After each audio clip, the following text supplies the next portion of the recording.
Hello welcome to time 24x7. మరి ఈ రోజు ఇండస్ట్రీలో ఇంపాక్ట్ క్రియేట్ చేసిన కొన్ని ఇంట్రెస్టింగ్ విషయాలు తెలుసుకుందాం. నటి కిరీటి రాజేంద్ర ప్రసాద్ తెలుగు ఇండస్ట్రీలో తనకంటూ ఓ ప్రత్యేక గుర్తింపుతో పాటు ప్రధాన మంత్రులను కూడా అభిమానులుగా మార్చుకున్న విశ్వవిఖ్యాత నట సార్వభౌమ స్వర్గీయ నందమూరి తారక రామారావు పుట్టిన నిమ్మకూరు నుంచి ఇండస్ట్రీకి వచ్చి కామెడీ హీరోగా ఓ చరిత్ర లిఖించి సీరియస్ పాత్రలలో నటుడిగా అవార్డులు రివార్డులు సొంతం చేసుకొని ప్రస్తుతం క్యారెక్టర్ ఆర్టిస్ట్ గా దూసుకుపోతున్న రాజేంద్ర ప్రసాద్ కృష్ణా జిల్లా గుడివాడ దగ్గరలోని దొండపాడు గ్రామంలో ఒక మధ్యతరగతి కుటుంబంలో జూలై 1956 జన్మించారు రాజేంద్ర ప్రసాద్. ఆయన సొంతూరు దొండపాడు. స్వర్గీయ ఎన్టీఆర్ రామారావు పుట్టిన నిమ్మకూరుకు ఇది సమీపంలో ఉంటుంది. అందుకే ఆయన ఇంటికి తరచుగా వెళ్లి వస్తుండేవారు రాజేంద్ర ప్రసాద్. అలా చిన్నప్పటి నుంచి ఆ తారక రాముడిని చూస్తూ పెరిగాడు రాజేంద్రుడు. ఒక రకంగా రాజేంద్ర ప్రసాద్ ఇండస్ట్రీకి రావడానికి ఎన్టీఆర్ కారణం. ఆయన ప్రోత్సాహంతోనే నటుడిగా సినిమాకు ఇండస్ట్రీకి వచ్చాడు ఈ సీనియర్ హీరో. సీనియర్ ఎన్టీఆర్ తో చిన్నప్పటి నుంచి ఉన్న పరిచయంతో నటనపై రాజేంద్ర ప్రసాద్ ఆసక్తిని గమనించి ఆయనే చెన్నైలో ఓ ఫిలిం ఇన్స్టిట్యూట్ నుండి బయటికి వచ్చిన వెంటనే బాపు లాంటి లెజెండరీ దర్శకుడితో పనిచేసే అవకాశం అందుకున్నాడు రాజేంద్ర ప్రసాద్. ఈయన తొలి చిత్రం స్నేహం. బాపు తెరకెక్కించిన ఈ సినిమా 2077 సెప్టెంబర్ 5న విడుదలైంది. ఆ తర్వాత వంశీ దర్శకత్వంలో వచ్చిన మంచు పల్లకి సినిమాలో నటించారు. ఇందులో చిరంజీవి హీరోగా నటించగా, అలాగే దర్శకుడు వంశీకి తొలి సినిమా ఇది. కెరియర్ మొదట్లోనే మంచి సినిమాలు చేశాడు రాజేంద్ర ప్రసాద్. నటుడిగా గుర్తింపు తీసుకొచ్చిన పాత్రలనే ఎక్కువగా కనిపించారు. ఇప్పటికీ కామెడీ వైపు ఆయన వెళ్ళలేదు. వరుసగా సీరియస్ పాత్రలతోనే అలరించాడు రాజేంద్ర ప్రసాద్. ఈ చరిత్ర ఏ సిరాతో, పెళ్లి చూపులు, రామరాజ్యంలో భీమరాజు వంటి సినిమాల్లో వైవిధ్యమైన పాత్రలు పోషించాడు. సినిమాలో కొన్ని విలన్ కూడా ఉన్నాయి. దాంతో పాటు అన్న తమ్ముడు లాంటి పాత్రల్లోని మెప్పించాడు రాజేంద్ర ప్రసాద్. కాశ్మీరా లాంటి సినిమాలో రాజేంద్ర ప్రసాద్ నటన చూసి అంతా ఆశ్చర్యపోయారు. అప్పటి వరకు సీరియస్ పాత్రలు మాత్రమే చేస్తూ వస్తున్న రాజేంద్ర ప్రసాద్ ఈయనలోని హాస్యాన్ని పూర్తిగా పిండుకున్నాడు. జంధ్యాల, ఆహనా పెళ్ళంట సినిమా రాజేంద్ర ప్రసాద్ కెరీర్ లోనే కాదు, తెలుగు సినిమా హిస్టరీలోనే బెస్ట్ కామెడీగా మిలిచింది. ఆ తర్వాత రాజేంద్ర ప్రసాద్ లోని కామెడీ నటనను మిగిలించిన దర్శకులను కూడా తెగ వాడేసుకున్నారు. అందులో రేలంగి నరసింహారావు, ఈవీవి సత్యనారాయణ ఇలాంటి దర్శకులు ఉన్నారు. బాపు లాంటి అగ్ర దర్శకుడు కూడా రాజేంద్ర ప్రసాద్ లోని నటనను పాటు కామెడీని కూడా బాగా వాడుకున్నారు. మిస్టర్ పెల్లాం సినిమాతోనే దీనికి నిదర్శనం.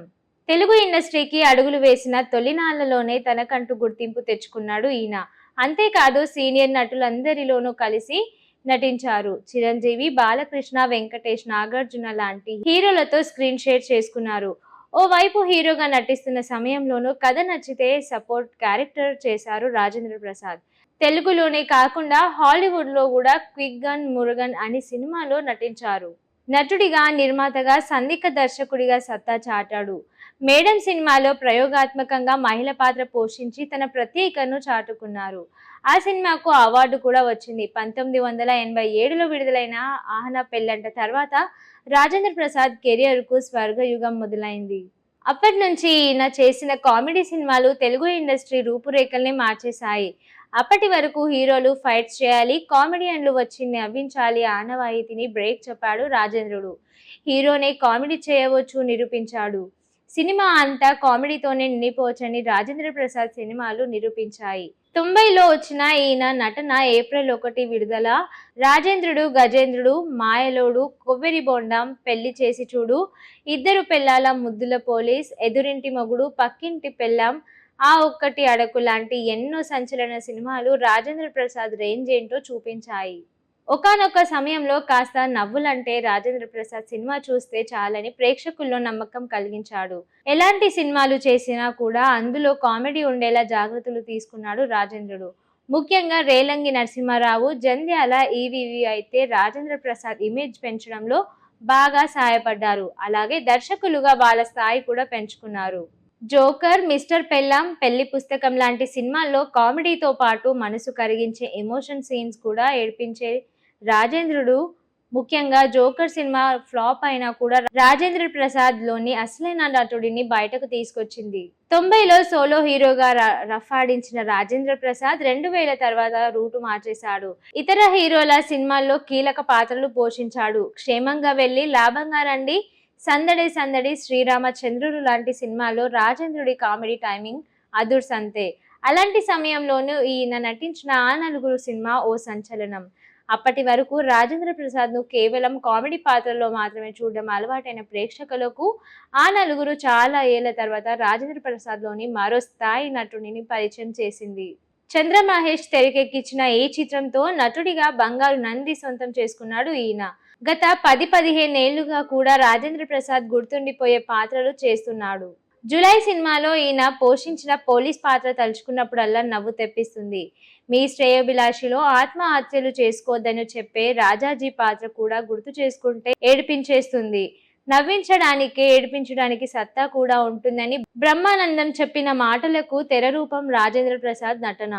ఎలాంటి పాత్రలో ఆయన ఇట్టే ఇమిడిపోయే సత్తా ఉన్న ఈయన చేసిన కామెడీకి కడుపులు చెక్కలైపోతాయి. ఇప్పటికీ చేతి నిండా సినిమాలతో బిజీగా ఉన్నాడు రాజేంద్ర ప్రసాద్. సినిమాలు మాత్రమే కాదు, మూవీ ఆర్టిస్ట్ అసోసియేషన్ కు ఏప్రిల్ 2015లో జరిగిన ఎన్నికల అధ్యక్షుడిగా ఎన్నికయ్యారు. ఈ ఎన్నికలలో రాజేంద్ర ప్రసాద్ ఘన విజయం సాధించాడు. ఎంతో హోరాహోరీగా సాగిన ఈ ఎన్నికలలో రాజేంద్ర ప్రసాద్ జయసుధ అధ్యక్షుడిగా పదవికి పోటీ పడగా తీవ్ర ఉత్కంఠ మధ్య వెలువడిన ఫలితాలు జయసుధ మురళీమోహన్లకు షాక్ ఇచ్చాయి. జయసుధ గెలుపు ఖాయమని అందరూ భావించినప్పటికీ రాజేంద్ర ప్రసాద్ గెలుపు అనూహ్యంగా తోయించింది. రాజేంద్ర ప్రసాద్ 83 ఓట్లతో అత్యధికతతో గెలుపొందారు. రాజేంద్రుడు ఫైనల్లోని శివాజీ రాజా, కదంబరి కిరణ్ కు కూడా గెలుపొందించారు. అప్పటి నుంచే మా ఎన్నికల్లో వేడి రాజుకోవడం మొదలయ్యాయి. 200 సినిమాలకు పైగానే నటించిన రాజేంద్ర ప్రసాద్ అవార్డుల పరంగానూ ముందే ఉన్నాడు. ఎర్ర మందారం సినిమాలో ఉత్తమ నటుడిగా నంది పురస్కారం అందుకున్నాడు ఈయన. 1991లో ఈ చిత్రం విడుదలైంది. ఆ తర్వాత మేడం సినిమాలో నటనకు గాను నంది స్పెషల్ జ్యువెలరీ అవార్డు సొంతం చేసుకున్నాడు. ఇది 1994లో విడుదలైంది. 2004లో విడుదలైన ఆ నలుగురు సినిమాకు ఉత్తమ నటుడిగా నంది అవార్డు సొంతం చేసుకున్నారు రాజేంద్ర ప్రసాద్. 2004లో విడుదలైన ఆ నలుగురు సినిమాకు ఉత్తమ నటుడిగా నంది అవార్డు సొంతం చేసుకున్నారు రాజేంద్ర ప్రసాద్ గారు. షేర్ చేయండి, లైక్ చేయండి, సబ్స్క్రైబ్ చేయండి. మరిన్ని వీడియోల కోసం బెల్ సింబల్ పై క్లిక్ చేయండి.